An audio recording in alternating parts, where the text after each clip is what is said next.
আজকে বাজার থেকে নিয়ে আসলো ট্যাংরা মাছ, চিংড়ি মাছ।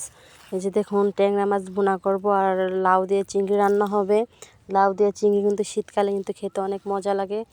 এই যে দেখুন, এখানে আমি বসিয়ে দিচ্ছি লাউ আর চিংড়ি মাছ দিয়ে রান্না করার জন্য। এতে সব ময় মশলা দিয়ে নিলাম, দিয়ে ভালো করে কষিয়ে নিলাম। এখন তো দিয়ে দিচ্ছি লাউগুলাকে।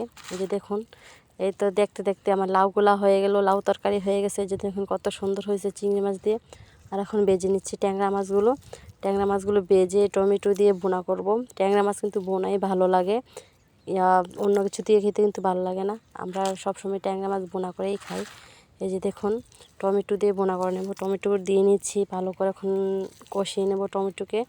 টমেটো দিয়ে ভুনা করতে কিন্তু অনেক মজা লাগে, আবার খেতেও অনেক ভালো লাগে। আমার ঘরের বাচ্চারা কিন্তু পছন্দ করে টমেটো দিয়ে ট্যাংরা মাছ দিয়ে রান্না করলে, তাই বাচ্চাদের জন্যই রান্না করতেছি। যে দেখুন কত সুন্দর কালারটা হয়েছে তরকারির, খেতে কিন্তু অনেক মজা হয়েছিল। আমরা কিন্তু সবাই মজা করে খেয়েছি ট্যাংরা মাছগুলো। আসলে কিন্তু ট্যাংরা মাছ খেতে কিন্তু অনেক ভালো লাগে।